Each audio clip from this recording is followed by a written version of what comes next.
Ciao, this is Rel Jackson. I'm a brand ambassador for Magical Pose. Magical Pose is a clothing line for men, women, and most teens.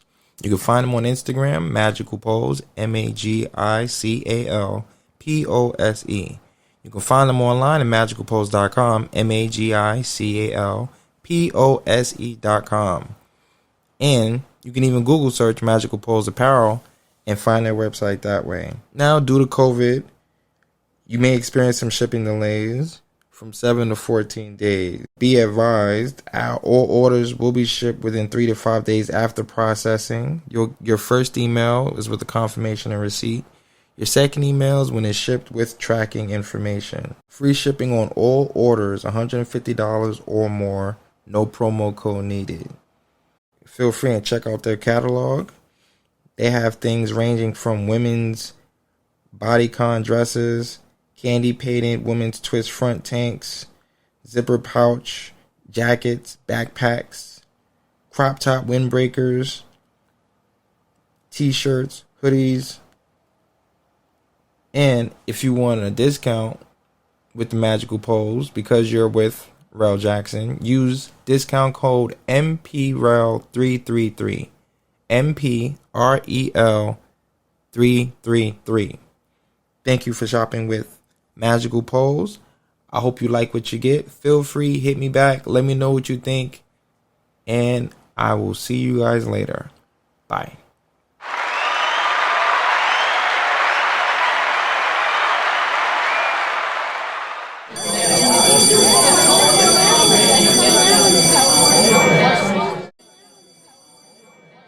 Hey, Ro. Hey, baby. This is Rel. Welcome to the back of the classroom. Today we're going to talk about assume the person you're listening to knows something you don't. Now, let's just start off by saying nobody knows everything. Your teachers don't know everything. Your parents don't know everything. You definitely don't know everything. There are people that's older than you, that's more wiser than you, that definitely does not know everything. Put it in perspective. You have doctors who specialize in one specific thing just because that's what their focus was. But your doctors aren't astronauts. Your astronauts aren't doctors. Your football coach, your little league coach, aren't any other profession besides what they specify in. You might be able to grab, common knowledge of certain things, but in-depth detail, most people don't have that in everything. So when someone's talking to you, if you come from a student's perspective of let me see what you got to say because I know I'm going to acknowledge I don't know everything, it puts you in a position where you're less judgmental, you're less confrontational, and you're willing to absorb information and filter out what's bad and accept everything that's good. And or you can take in as much information as possible and then do your own research. And while doing your own research, you can find out what stands up and is factual versus what they might have given you as their opinion. But when people are talking to you, it's the best practice to assume or to at least believe they know something you don't. And without letting them finish talking, letting them get everything out that you want to hear, you won't be able to know. So if you feel the need to have a conversation with somebody, understand it's a two-way street. You're going to say things, they're going to say things. You should have a common respect for one another. If you're going to engage in a conversation or any exercise of communication, you should be able to stop, listen, take in as much information as possible, and then reply in accordance. And then, if you have some feedback or something that, sparked an interest in your mind or a different avenue you might want to go down, you can then present that situation or idea to the person and y'all can continue the conversation. But it's in my opinion not to go all around the world with the different topics of conversation until you finished and completed your understanding in that topic you were already engaged in. So let's, just bring it back some. Knowing everything means you make the right decisions every time and you know why and you have nothing else to learn. Nobody's perfect. That's the understanding of a perfect person. And since no one's perfect, no one makes all the right decisions. Nobody understands why they did what they did and can validate it before the results come, right? A lot of times, even if you listen to a doctor or a lawyer, they tell you previous outcomes does not mean you're going to get the same outcome. And that just goes to coincide with everyone's different. Everyone's situation is different. Your personality is different. So imagine you being in the same situation as the next person, come find out, well, why I didn't get the same results? Well, although you might have done the same things, their reasons behind it could be different. The people they were involved with could be different. The mindset and the attitude could be different. Just because your actions resemble similar situations to others does not mean everything in that exact moment was the same. The difference between night and day. Still a day, still a calendar day. No one's writing it off. We're just saying understand that every circumstance you go through, when you compare it to others, even if you can say some of the details are the same, if you look a little more deeper, there's going to be things that are a little more different. So, understanding no one's perfect, right? You can say, some people will say, don't tell me I'm wrong. I know my personality is to show me, educate me, help me, right? Like, don't just tell me I'm wrong. Give me information. I want to be better. I want to make better decisions. I want less downfalls. I want to learn and make progress. So, what I'm telling anyone who I have a conversation with is, if I'm wrong about something, don't just tell me I'm wrong. You have to give me information, because at this point, I want to be better. So, you need to educate me. Because if you're telling me I'm wrong and you have, or you should have, a basis of what you're standing on, that you can educate me on where I went wrong, how I'm wrong, and then how I can be better, or at least give me the information so I can learn how to be better and make better choices and decisions, and I can say things, articulate things in a better form or fashion. That's where the communication comes from. That's how we build societies, and that's how we test science and different methods and different things that we experience. We have to put things through trial and error. We can't just say, oh no, that's not it, and then move on. No, you have to stop and educate that person, right? Like, who wants to be told you're wrong but not given a solution? How many people hear people complain all the time but not have any solutions? All you just want to do is tell somebody they're wrong. Well, if I'm wrong, what basis do you stand on? How did you come to the conclusion I'm wrong? Let's make it a conversation, because at that point, it's just an opinion. An opinion isn't based on facts, it's based on feelings. I don't want opinions. I want to know the facts. I want to know exactly what it is, how it is, and if there's something I can do better, educate me. If there's something I can do better to make myself better, educate me. If there is something, anything that I can do differently, just because it's different, it doesn't necessarily have to be better, educate me. They say there's more than one way to skin a cat. If I know one way, teach me another. I don't have a problem learning different things, because based on the environment or situation I might be in, it might require me to handle things a different way. If you the saying, if you only have a hammer in your toolbox, you'll attack every issue or problem with a hammer. The more tools you have in your toolbox, the better you can adjust and pay attention to what that problem is, and then fine tune it with the proper instruments. So don't think just because you have an answer, you have the only answer. There's more than one answer out there. And believe it or not, listening gives you the opportunity to learn. And it gives meaning to the things that you do. Without listening, you couldn't possibly learn. And before, if you look at somebody and go, oh, well, this person isn't learning, then you have to take a step back and help them understand or figure out how to listen. Listening means you stopped, you digested, you not only heard everything that they said, but you understood it. How do you verify you understanding something? I like to put things in my own words. You could tell me it's sunny outside. So my interpretation of that or my reply to you will go, okay, so what you're telling me is the sun is out and there's no clouds that's stopping it from coming through. It's bright. And then you would go, yes, if that is indeed what you meant. Now you might go, oh, well, no, there are clouds and you really don't see the sun. It's just bright because there's a lot of clouds. So you don't see the sunshine coming through like that. Now you gave me a little bit more information. Listening, how do we fix it? So having a conversation with somebody and we understand you might know something I don't, we have to take accountability for everything, right? So if we heard something, let's say we heard it. Let's not say we know this, because if you didn't test it and prove it to be true, all you're going off on is hearsay. So this is what I was taught.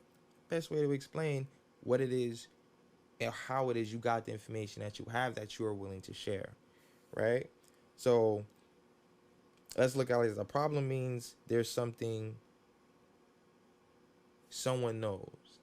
And believe it or not, when you're bringing a situation to somebody, especially when you live with them or you're spending a lot of time with them, if I bring you a situation and it requires fixing, it might not go over well because 9 times out of 10, if this isn't the first time we're having this conversation, whatever it is that I'm saying is something you know that you do. And now you have to weigh, it's a balance between me being around somebody who's telling me something that I'm doing is a problem, or me not changing what I'm doing regardless of how you feel and willing to stand on what I'm doing the way that I'm doing it. And then that person has a right to decide if they want to continue their, how would you say, their level of participation when it comes to whatever it is or the dynamics of that situation. So if it's them living with you and they say, listen, I have a problem with you doing X, Y, and Z, and you like, yeah, I know I do that. Once you accept it, because it's not necessarily it's a fact because it's either you do it or you don't, right? But now you have to understand how it affects the person that's talking to you, and you can't say you don't do it if you do. So once you accept that, yes, you're bringing to me a fact of something that I do. You now have to weigh: am I going to continue to do it, and this person feel away, or will I stop doing it so this person can stop feeling away? That's still your choice. Their feelings, but your choice. Because if you're going to be around somebody, whether it's work, school, home, outside, if you're going to be constantly around people, you have to consider these things. And if you do not want to change, then you have to accept that person or people choosing not to be around you anymore, because you can't tell somebody they should be happy with the way you are when they're feeling away, and their feelings, and everyone's supposed to respect another person's feelings. You can't tell them they have to stick by and they have to deal with it, and that's just what it is. Oh well. Totally the wrong way to go about it. Because at the end of the day, you want your personal space, your feelings and emotions, not necessarily to be validated, but to be respected. If I'm going to be around you and you're saying, listen, there's certain things you do that might rub me the wrong way, one solution would be if you can either not do it around me, or not, some people prefer you not to do it at all. Some people want you to not do it around them. There's different ways of going about it and or modifying what is that's being done or said so that things can be smoother if you do choose or find value in that person, because you don't know how to change the things that people are telling you that's rubbing them the wrong way, right? That's one way. Or you can find value in these people or person and decide, you know what, I don't like the fact that you feel that way. I want to make a change in order to fix that. And then you come up with a way, or you talk to them like, well, what would you like me to do that would be different? They might say, don't do it in their presence. They might say, well, if you do it this way and not that way, if you can, I would much more appreciate it that. And then you can work on it, right? They say Rome wasn't built in a day, but the decision to work on it is instant. It is something you decide to do in that moment because you can either appreciate the value of that person or people and you want to maintain that relationship or those relationships. So that's 100% on you. These and everyone has choices regardless of what's being presented to you. It's all information. I can tell you it's raining outside. You can ask me, well, is it raining light, so? Is it like a storm? What's the level of degree of rain? And I can tell you it's raining very hard. And then you can determine if you want to wear a poncho, an umbrella, rain boots. All these options are yours. All I did was present to you information. Now, if your response becomes emotional, I can't do anything with that. I can only give you information. Now that you know what I know, and you accepted the information I gave you, and we clarified what it is that I said and what I meant, you have to determine how you want to use that information. The emotional response, I don't know how to handle that. Some people might, I don't. My attitude is, if I give you facts and you can either dispute them or accept them, you can look it up, do your own research, validate what I said, and then make a decision. And based on how you feel should be your motivation as far as your intensity in performing said task or whatever it is that you're going to do, executing your actions. So if I say it's raining and you look outside and you go like, okay, it is indeed raining and it is heavy as he said it is, cool. So now you accepted the information that I knew you didn't, you validated it, and now you go and you have to make a decision based on your feelings. Your feelings isn't the reaction. Your feelings is just the motivation. If give you an analogy, your feelings would be the gas. Your brain is your logic would be the steering wheel. If you chose to step on the gas and not use your brain to control your actions, you'll end up anywhere, right? And if you have a firm grip on what you will do, but you don't feel the need to do anything, that's you not giving the vehicle any gas and you won't go anywhere. So in order to make proper decisions and strides and go places, first you need to feel or make sure you have enough emotional content or desire or want to get somewhere. And you need enough of it to make the distance. The more you want something, the more you're willing to go through in order to reach where you want to go.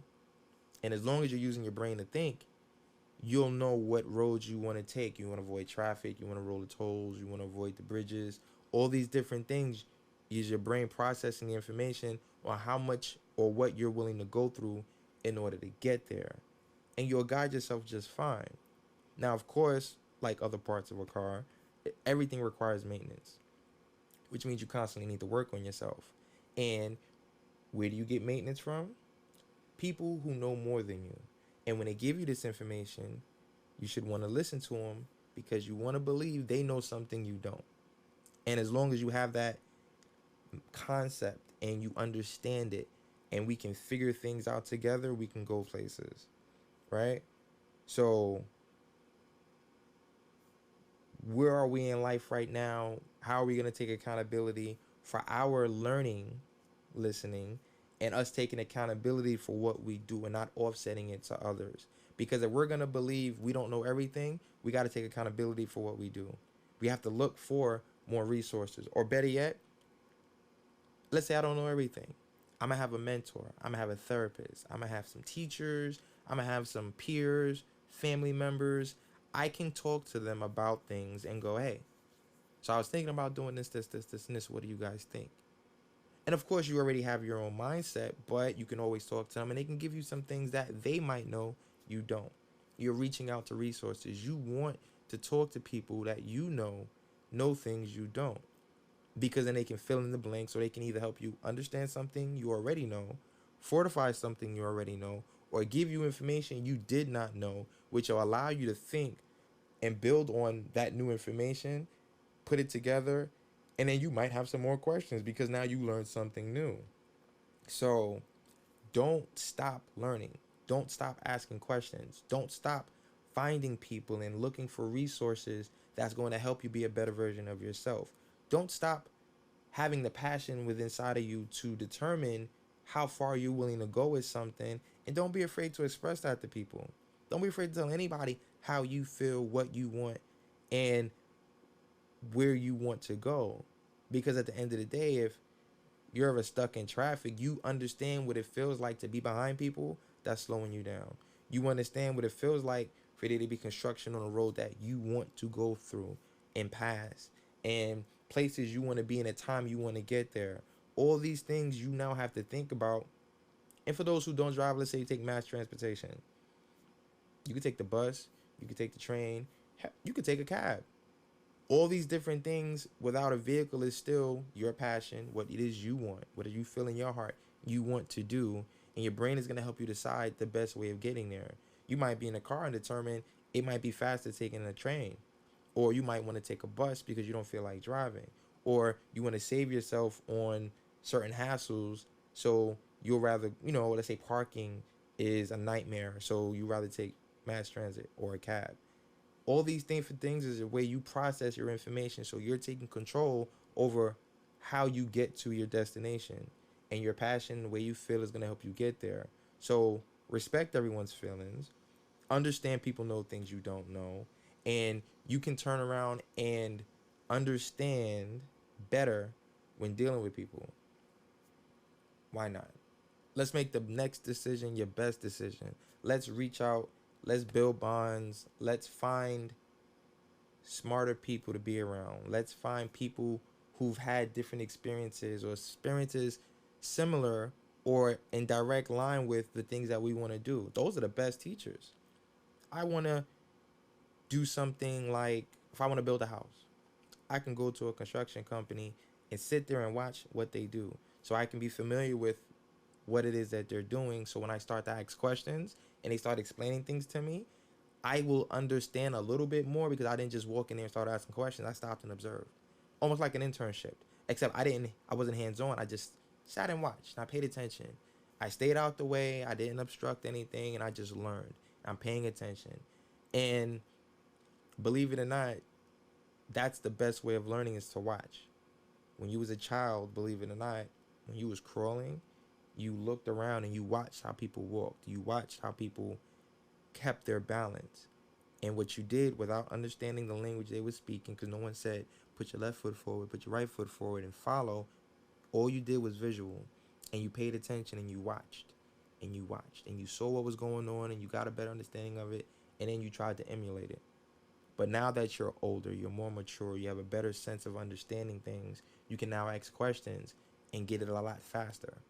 So take a minute, pay attention to what's going on around you, absorb as much information as possible, and then when you're ready, ask questions. And when you get the answers to those questions, stop and think about everything that was said. You might want to record it just so you can play it back and listen to it, like some kids do in a lecture. Record it just in case you missed something, just in case you want to replay it, just so you can hear exactly what was said, so you can research it later. Especially if you can't write as fast as someone's talking, you definitely want to record it so you can hear it, play it back, and do your own research, so when you go back to that class or person, you can ask questions and you can build on that. And the higher you go with asking questions with a better understanding of what's being told to you, you can't lose.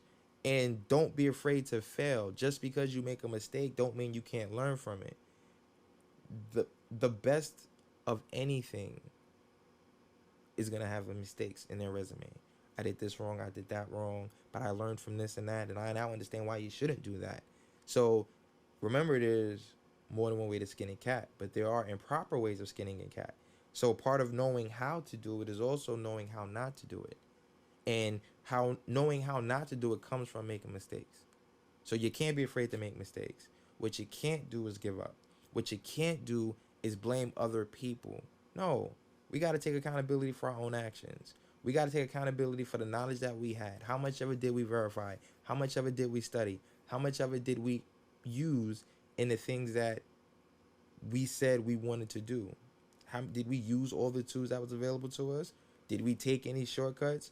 Or did we do everything the way it was told to us? We got to take accountability for our own actions. And we got to take accountability for the rooms that we're in. If you're the smartest person in the room, you're in the wrong room. Think about it. When you was in grade school, you graduated, you didn't go back to that same classroom. You moved on to the next one.